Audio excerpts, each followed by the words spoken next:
Yule, on s'y prépare ensemble cette année mes amis. Et pour ce faire, je vous propose un tableau Trello que j'ai mis en partage. Donc c'est un tableau que j'ai commencé à remplir hier, tout doucement, tranquillement. Et donc, vous avez accès à ce tableau, vous pourrez aller le consulter si vous avez envie de vous inspirer pour faire vos petits préparatifs jusqu'au fameux 20 décembre. Alors, vous me direz 20 décembre, pourquoi? Le Yule, c'est le 21. Alors, en fait, ce qui se passe, c'est que le 20 décembre, on a la première nuit de Yule qui fait partie des 12 nuits que je vais célébrer cette année. Par exemple, la première nuit, le 20 décembre, c'est la nuit des mers. Après, on a la deuxième nuit, le 21, donc là, c'est la célébration de Yule. Ensuite, vous avez toutes les nuits, vous en avez 12 jusqu'au 31 décembre avec le serment. Et donc, pour célébrer ensemble ce joli sabbat, je vous ai proposé un tableau Trello que vous allez pouvoir consulter régulièrement pour vous inspirer, pour trouver des recettes, pour trouver des idées de musique, des DIY, etc., etc. Alors, si vous ne me connaissez pas, je suis Marie Weber, je suis une femme folle de sorcellerie, si je puis dire, et de numérologie. Et si tu t'intéresses à ces sujets, n'hésite pas à t'abonner parce que je vais te créer jusqu'au 31 décembre beaucoup de vidéos, enfin au plus que je puisse faire en tout cas, sur le sujet de Yule où on va partager ensemble vraiment des DIY, on va partager plein de trucs. Donc jusqu'au 31 décembre, donc si la sorcellerie et les sabbats t'intéressent, n'hésite pas à t'abonner tout de suite. Aussi, je t'ai mis en barre d'infos un test, si tu t'intéresses à la sorcellerie, ce test c'est quelle sorcière sommeille en toi. Donc tu peux aller le faire, c'est totalement gratuit, c'est offert, c'est cadeau pour le moment. Tu as juste à cliquer sur le lien et tu recevras tes résultats gratuitement dans ta boîte mail avec les premières actions à mettre en place pour devenir sorcière encore cette année.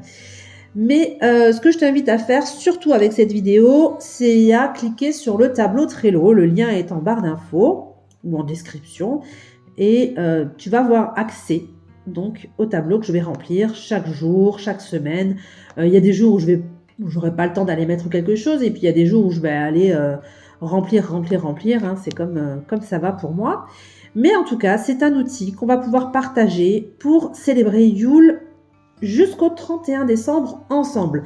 Alors là, je l'ai commencé hier, je t'y ai mis des recettes, je t'y ai mis des idées déco, des trucs comme ça. Alors, en fait, ce sont des cartes, tu vois. Des fois, il y a des cartes grises, il n'y a pas grand-chose d'écrit dedans, il y a des petites listes. Des fois, ce sont des cartes avec des images. Par exemple, là, c'est mon cake de Yule. Donc, c'est une recette que je fais chaque année. Et donc, hop, je t'ai mis toute ma recette avec les proportions, etc., etc. Là, je t'ai mis des idées de musique à écouter pour cette période de l'année. Qu'est-ce que je t'ai mis encore? Je t'ai mis des idées DIY. Donc là, il y a une image, mais il y aura un lien vers une vidéo que je vais vous préparer. La bougie, c'est pareil, quand vous cliquerez dessus, quand je l'aurai faite, il y aura le lien pour la vidéo avec une idée de bougie de Yule, avec une recette, entre guillemets, de bougie pour ce sabbat. Enfin, il va y avoir plein de DIY et je vais le compléter. Là, c'est que le début du tableau, je l'ai commencé hier. Hein. Aujourd'hui, on va se concentrer sur quoi? On va se concentrer sur l'arbre de Yule. Alors, l'arbre de Yule, donc moi, je fais un sapin. Donc, c'est un sapin qu'on a soit en pot, si on a la possibilité de le remettre au jardin chaque hiver, soit un sapin qu'on achète. Voilà, donc je vous ai mis des exemples de visuels. Voilà, mon arbre de Yule, à moi, il ressemble à ça. Ok, il va être comme ça cette année. Donc, je vais acheter des oranges que je vais faire sécher. Et je vais les accrocher soit avec des petites ficelles, soit je vais en faire des guirlandes. La personne, ça c'est une image que j'ai prise sur Pinterest. La personne là avait mis des fleurs séchées. Moi, je n'en ai pas. Je n'en ai pas trouvé en magasin de cette taille-là. Et ou alors à des prix exorbitants. Et j'ai pas envie de lâcher un rein pour habiller le sapin non plus. Donc, ce que je vais faire, c'est que je vais les fabriquer moi-même. Et en plus, elles seront encore bonnes l'année prochaine. Donc, j'achète du papier crépon. Je vais vous montrer après tout ça, tout ce que j'ai acheté pour les réaliser. J'achète du papier crépon et je les réalise moi-même. Je vous ferai sûrement des visuels, une vidéo pour vous expliquer comment j'ai réalisé mes décos de sapin. Vous voyez un petit peu l'idée? Donc, ça reste que du naturel. La seule chose qui n'est pas naturelle dans le sapin, ce sont les guirlandes. Les guirlandes électriques. Vous voyez les petites guirlandes là, Ça, les petites lumières, évidemment, dans le temps, ils devaient mettre des bougies, mais à l'heure actuelle, on ne le fait plus parce qu'il y a trop de risques d'incendie.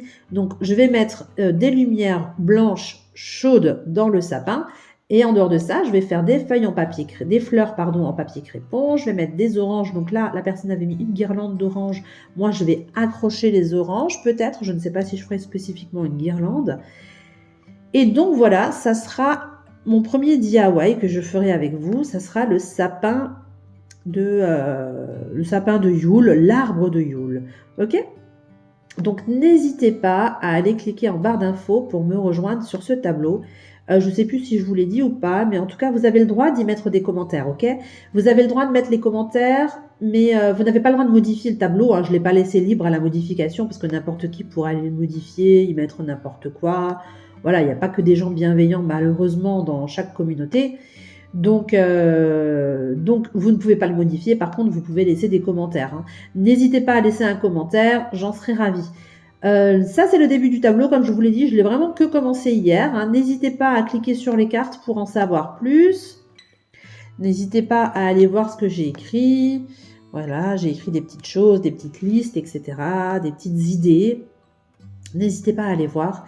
Ça va bien sûr s'étoffer au fil des jours, au fil des semaines, jusqu'au 31 décembre, parce qu'on va vraiment essayer de célébrer les 12 nuits de Yule ensemble. Donc voilà, c'est quelque chose de totalement gratuit, c'est offert, c'est quelque chose que j'avais envie de faire avec vous cette année. Ce n'est pas un produit que je vends ou quoi que ce soit, évidemment. C'est vraiment pour partager avec ma belle communauté qui m'écrit régulièrement. En ce moment, j'ai des petits soucis pour recevoir les mails, hein. Alors, si vous en avez envoyé que je ne vous ai pas répondu, je suis vraiment désolée. Il faut que je voie avec mon site ce qui se passe. Ça bloque au niveau des mails, je ne sais pas ce qu'il y a. Donc voilà, je vais maintenant vous montrer ce que j'ai acheté pour réaliser mon arbre de Yule. Voilà mes amis, on se retrouve rapidement sur mon canapé. Désolée pour le look un peu à l'arrache, je sors de la douche, mais je voulais absolument, on est jeudi après-midi, et je voulais absolument vous sortir la vidéo ce soir. Alors je me suis vite fagotée, vite fait, et je voulais vous montrer les 2-3 trucs que j'ai achetés pour réaliser le sapin, et d'autres produits que je vais vous expliquer plus tard dans le tableau, hein, à travers le tableau Trello, mais je voulais vous montrer 2-3 articles. Alors on va baisser un peu pour que vous voyez mieux. Voilà. Bah, c'est pas trop mal. Voilà. Donc, pour le sapin, j'irai demain matin acheter du papier crépon. J'ai vu qu'ils en avaient chez Action. Je crois que c'est 1,80 €, quelque chose comme ça, genre les 10 rouleaux. Donc, c'est vraiment, ça vaut rien. Je pense que je prendrai un paquet parce que ça fait 2-3 ans que je fais un sapin comme ça. Et à chaque fois, avec un paquet, j'en ai pour assez longtemps. Mais là, avec le déménagement, je ne sais plus où est-ce que j'ai mis. Je ne sais plus ce que je l'ai mis. Donc, je vais recommencer tout à zéro. Et donc, je vais aller acheter du papier crépon demain matin pour faire les petites fleurs. Je vous ferai une vidéo pour vous expliquer comment on fait. C'est assez simple, assez simple. Donc, j'ai aussi acheté du ruban de fleuriste.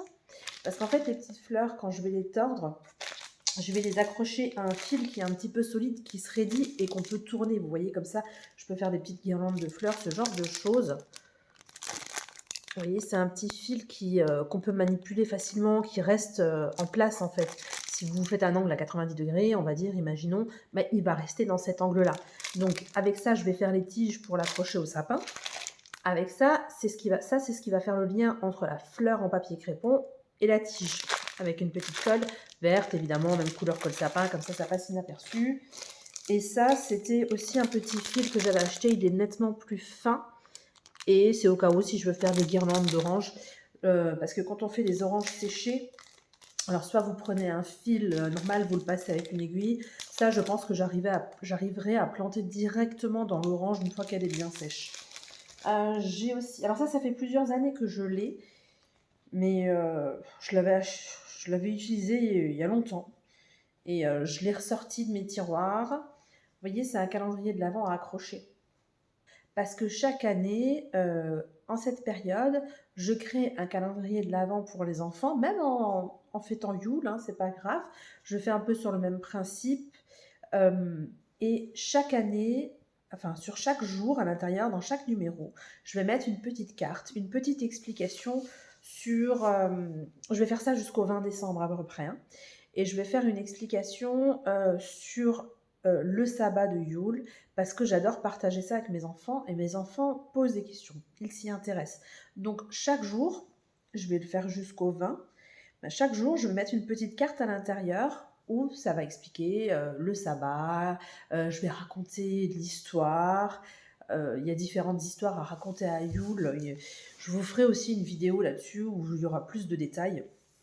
Alors certains jours, je raconterai l'histoire du sabbat, d'autres jours, je vais mettre des actions en place avec les enfants pour cultiver la joie, parce que pour moi, Yule, c'est vraiment une fête qui est joyeuse et porteuse d'espoir, puisque c'est le retour du soleil. Hein. Alors, c'est un calendrier que j'avais acheté il y a longtemps. Alors, vous voyez, de l'autre côté, il y a des petits Pères Noël. Moi, je ne le présente pas comme ça, je le retourne simplement avec les numéros. Et voilà, je vais peut-être le mettre le long de la cheminée, je ne sais pas, je verrai. Et donc, pour cultiver la joie, de temps en temps, je mets une carte où on va faire une activité en famille. Ça peut être une couronne de l'Avent, ça peut être une sortie en forêt, ça peut être, je ne sais pas, je vais voir, je le fabriquerai et je vous partagerai évidemment tout ça. Qu'est-ce que j'ai acheté encore? Alors ça, c'est une couronne que j'ai depuis plusieurs années, mais je vais la remettre au goût du jour. Alors, vous voyez, les oranges maintenant sont vraiment... Voilà, elles ont vraiment séché, elles sont vraiment foutues. Donc je vais les enlever. Vous voyez, elles sont foutues. Je vais les enlever et quand je vais refaire mes nouvelles oranges séchées, j'en remettrai des nouvelles, des propres, je vais la nettoyer. C'est une couronne que j'accroche à la porte d'entrée. À l'intérieur, il y avait déjà une guirlande électrique qui s'allume, que j'aime bien allumer le soir. Je l'allume toujours avant que les enfants rentrent de l'école, comme ça quand ils arrivent à la maison, ils ont la lumière sur la porte et j'aime bien. Et donc voilà, j'y avais accroché aussi des petites étoiles d'anis, j'avais accroché des bâtons de cannelle. Alors je l'avais acheté, il y avait juste les décorations rouges dessus.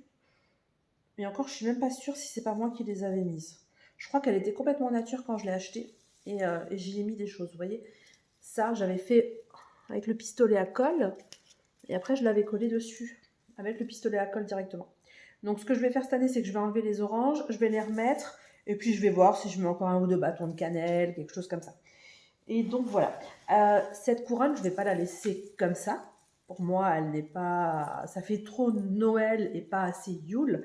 Ce que je vais faire, c'est que je vais aller cueillir des branches dans le jardin et je vais aller me faire un pentagramme que je vais mettre là au milieu. Bon là, ça, je vous donne un exemple avec ça, mais ça ne sera pas comme ça. Il n'y aura pas toutes ces branches là. J'aurais dû aller en prendre un derrière. J'en avais fait un de pentacle pour. C'était pour Samhain. J'aurais dû aller le chercher pour vous montrer ce que ça va donner. Bah, je vous le montrerai dans une autre vidéo avec des explications. Et donc, ce sera des vidéos DIY avec d'autres activités en même temps dans la vidéo. Donc, ça viendra un petit peu plus tard dans le tableau Trello. Hein, je vous mettrai le lien ainsi que sur YouTube. Et donc, vous voyez, je vais mettre une étoile, mais plus grande. Le pentacle ira vraiment... ouais, je vais le faire quand même beaucoup plus grand. Je pense qu'il va vraiment reposer sur la couronne. Donc voilà, c'était une courte vidéo pour vous présenter le tableau Trello. J'espère que vous allez m'y rejoindre dessus. Et surtout pour vous présenter l'arbre de Yule, qui je trouve est très joli, intéressant, ça change un petit peu, c'est sympa. Et tout le monde peut le réaliser parce que ça, mis à part le sapin, qui est un investissement hein, au départ quand on l'achète, mis à part ça, le reste ça vaut que dalle quoi. 2 sachets d'orange, du papier crépon, quelques fils et voilà le tour est joué. Donc c'est vraiment ça vaut pas grand chose de faire un sapin comme ça. Il y a juste le sapin que vous devrez investir. Soit vous prenez un sapin qui se garde chaque année, ou alors vous prenez un sapin naturel. En général, j'ai toujours des sapins artificiels parce que je ne pouvais pas jusqu'à présent avoir un sapin en pot, que je vais avoir plus tard, j'imagine, hein, parce que maintenant j'ai la place, le jardin pour le mettre. Mais cette année, j'ai décidé de commander un sapin qui a été coupé. Alors je sais que il y a polémique là-dessus, hein, mais comme c'est pour l'association de l'école de ma fille, j'avais envie de faire un geste. En plus, c'est dans une ville dans laquelle on vient d'arriver, donc ça lui fait plaisir de participer aux activités de l'école. Ça la fait vraiment entrer avec ses camarades. Elle va aller partager ce moment-là quand on va aller chercher le sapin. C'est un espèce de, comment on appelle ça, un marché de Noël avec un stand de l'école. Donc du coup, elle va revoir sa maîtresse quand on va aller chercher le sapin. voyez, ça crée un lien entre l'école et la maison. Et c'est pour ça que je l'ai fait, mais en général, j'ai soit un sapin artificiel, et bientôt, dans l'avenir, j'aurai un sapin en pot que je pourrai mettre dans mon jardin le reste de l'année. Donc voilà, je vous dis à bientôt pour une nouvelle vidéo, mais avant de me quitter, n'hésite pas à t'abonner parce que je vais bientôt faire une vidéo sur la suite des préparatifs de Yule. Dans cette vidéo-là, on parlera de nettoyage de la maison, nettoyage énergétique par rapport à ce sabbat. Il y aura aussi sûrement un DIY avec des avec des produits naturels que je vais aller chercher en forêt. Donc si le sabbat de Yule ou la sorcellerie t'intéresse, n'hésite pas à t'abonner tout de suite. Si tu as envie vraiment de mettre un premier pied dans le monde de la sorcellerie, n'hésite pas à réaliser ton test, quelle sorcière sommeille en toi. Donc tu as tout en description, tu as juste à cliquer sur le lien, à te laisser guider et tu auras rapidement tes résultats ainsi que les premières actions à mettre en place pour devenir encore sorcière cette année. Voilà, je te dis à très vite pour une nouvelle vidéo. Ciao les moldus!